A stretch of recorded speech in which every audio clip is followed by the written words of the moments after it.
Доброго ранку! Усім салют! Рада вітати вас у нашим Доброранку! Кася, я бачу, ти щось намалювала. Так, і я ще не скончила малюнок. Гляді, як добре отримлюється. О, ну? Ой, а чому ти тільки один наловок взяла? І той чорний. Тому що колір для свого шедевра я ще не придумала. А плануєш? О, безумовно! Усе буде рознокольоровим. Згодна, так буде лепш. Чакай. Гэта ж твой автопортрет. А, вось. Я ще думаю, який колір хочу для своєї сукенки. Сукенка ясно. А пейзаж? Ти що, не ведаєш, якого кольору небо? Вядомо ж ведаю, блакитное. Хотя, може, у мяне няхай оно будзе ружовым. Цудоўная ідэя. Нібыта ўжо вечар і сонца заходзіць. Вась, так і зраблю. Може, я і вас побач намалюю і нават пафарбую. Было б цудоўна. Малюй хутчэй. Мяне можна і без фарбаў. Просто галоўка дастаткова для партрета. Дарэчы, гэта праўда. Я бачу вельмі шыкоўная чорна-белая карціна. А зможеш намаляваць такую? Ага, нас у студыі Добраранка. Давайте паспрабую. Вось, можеш узяць мой аловак. Так. Дзякуй, зараз і пачну. Давай. А для натхнення уключым табе мультфільм.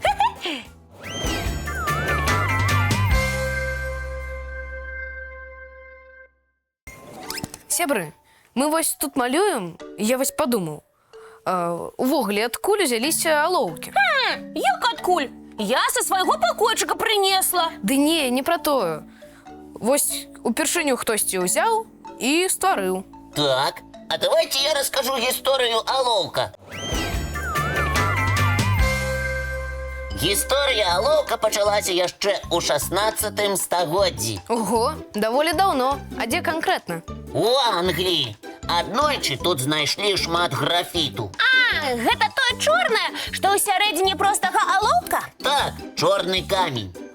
Значыць, людзі знайшлі камень і пачалі маляваць? Так, аднак ёсць адно але. І якое?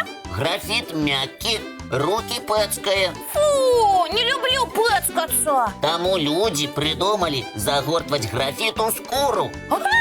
Гэта ж трэба, аловак у футры. Так, на жаль, такія алоўкі хутка ламаліся. Ясна, і таму скуру замянілі на дрэва. Зрабілі драўляную шубу. Правільна ты здагадаўся, Глеб. Вось яно што! Я чытаў, што першыя драўляныя алоўкі з'явіліся ў Італіі і Германіі. Ха-ха! Піца была такая смачная, што трэба было яе намаляваць. Хіба што. Чакай, ёсць яшчэ адно пытанне. Я бачу, што на алоўках ёсць нейкія літары. Быццам падпісаны іх імёны. Добра, што вы вельмі уважлівыя. Сапраўды, на кожным алоўку ёсць лацінскія літары. H ці Б. Але што азначаюць гэтыя літары? У 18 стагоддзі француз Нікаля Жак Канте упершыню змяшаў графіт з глінай і што? абпаліў такую сумесь. Атрымаліся алоўкі мяккія і цвёрдыя. Літары сёння падказваюць, дзе які. Вось чаму простыя алоўкі пішуць па-рознаму. Адны мякка рухаюцца па паперы і пакідаюць больш цёмную лінію, а другія трэба больш прыціскаць, каб атрымаць лінію. Я вось люблю яскравыя лініі, заўважныя. Аднымі алоўкамі зручней маляваць, другім карыстаюцца для чарцяжоў. Дарэчы, а калі з'явіліся гумкі для алоўкаў? Прыкладна ў гэты ж час, калі з'явіліся алоўкі. Але да той пары людзі сціралі хлебным мякішам. Гэта што атрымліваецца? Памыліў сябе рыбулку? Ну, у нейкім сэнсе. Ой, хопіць пра ежу. Ну, добра. Ёсць іншая прапанова. І якая? А давайте глядзець мульцік. А давайте.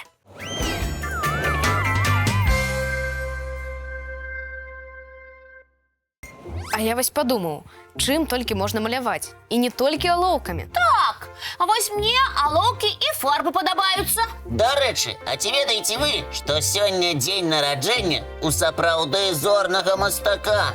У зорнага? Не ведаем. У якога? У Вінсента Ван Гога. О, ты ведаеш яго карціны? Яго карціны ведаюць усе, нават тых, хто не вельмі цікавіцца мастацтвам. Сапраўды, многія карціны Ван Гога вы абавязкова бачылі. Увага на экран, пакажу якія. Мы ўжо глядзім. Вось першая. Сланечнікі. О, якія жоўтыя, вельмі яскравыя. Так, Ван Гог хацеў, каб у яго доме было светла. А іншыя кветкі ён маляваў? Так, і даволі шмат. Вось, напрыклад, ірысы. Ой, таксама прыгожыя. Ван Гог казаў, кветкі яго супакойваюць. Ну, фіялетавы, зялёны і сапраўды спакойныя колеры, а жоўты цёплы. А я бачу і іншыя карціны Ван Гога. І колеры былі ты ж самыя. І што ты бачыў? Не памятаю. Толькі дзіўныя зоры ў небе. Думаю, гэта карціна «Зорная ноч». Зараз пакажу. О, яна. Глядзіце! Яна нібыта жывая! І праўда, ёсць уяўленне, што ўсё на гэтай карціне круціцца. Такі эфект мастак і хацеў атрымаць. Навошта? Каб у мяне закруцілася галава! Ван Гог глядзеў у акно ноччу і ўяўляў, што зоркі рухаюцца як хвалі, а потым узяў і перанёс гэта на холст. Як дзіўна! Я думала, што толькі ў мульціках такое бывае. Ну, Ван Гог бачыў свет па-свойму. Пэўна, яскравасць і незвычайнасць яго асаблівасць. 100%. Трэба гэта абдумаць. І паглядзець мультфільм.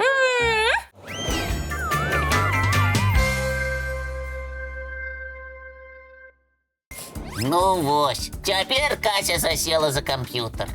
Кася, што ты там вывучаеш? На-на-на! Прыроду! О! Паглядзіце! Птушкі? Так! Глядзі, глядзі! Якая вялікая качка! Кася, гэта не качка. Ну, гусь! Я заўжды іх блытаю. О! А хто гэта? Гэта вялікі баклан. І што ты пра гэтых птушак ведаеш, Лесік? Вялікія бакланы жывуць каля азёр і рэк. Таму я і пераблытала іх з гусакамі. Можа быць, але бакланы маюць чорнае апярэнне, доўгую шыю і вострую дзюбу. А як іх з іншымі птушкамі не пераблытаць? Чорных птушак многа. Раскажу пра адрозненне. У бакланаў ёсць адмысловыя мембраны паміж пальцамі, А навошта яны птушкам? каб лепш плаваць. Цудоўна. А яшчэ ў бакланаў вельмі востры зрок. А, каб заўважыць ворага. Хутчэй, каб выдатна бачыць пад вадой. О, неверагодна! Слухай, а бакланы жывуць паасобку? Не, часцей збіраюцца ў вялікія калоніі. Ах, клас! Напэўна, ім весела разам. Верагодна. А што яны звычайна робяць? Як што? Рыбу ловяць. Сама падумай, што яшчэ птушкам патрэбна каля вады? Ну, хто іх ведае? Я каля вады люблю проста адпачываць. А ныраць любіш? Не, мне спакайней на беразе. А вось бакланы цудоўныя плывуны. Яны ныраюць і могуць застацца пад вадой на пэўны час. Ого, амаль як аквалангісты. Ага, толькі без аквалангаў. А як глыбока яны могуць нырнуць? На 10 метраў. Хаця кажуць, што і значна глыбей. Напэўна, гэта весела. Не ведаю, але вось што цікава. Бакланы могуць ныраць разам, нібыта працуюць у камандзе. І праўда, спартсмены. Аднак гэта ім трэба для жыцця. І навошта? Гэтак лягчэй лавіць рыбу.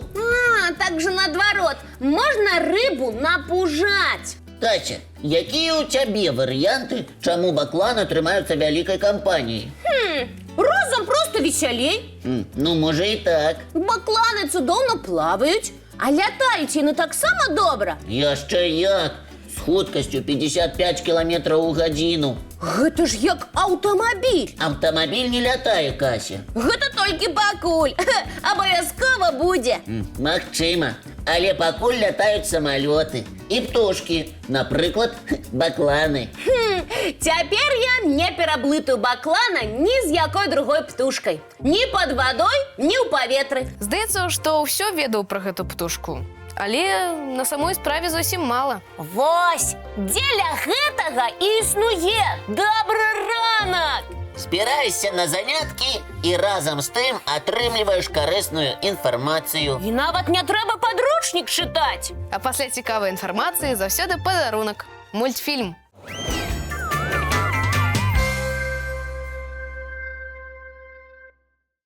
Ну што, набылі добры настрой для добрых спраў? Так, я б нават сказаў, для выключных. Ага, мне мультик вельмі спадабаўся, як і сённяшняя наша размова. Заўтра працягнем. А пакуль, на жаль, час развітвацца. О, да толькі да заўтра. Пажадаем усім шыкоўнага дня. І сустрэнемся мы, як заўсёды зранку, У нашым добраранку! Хе-хей!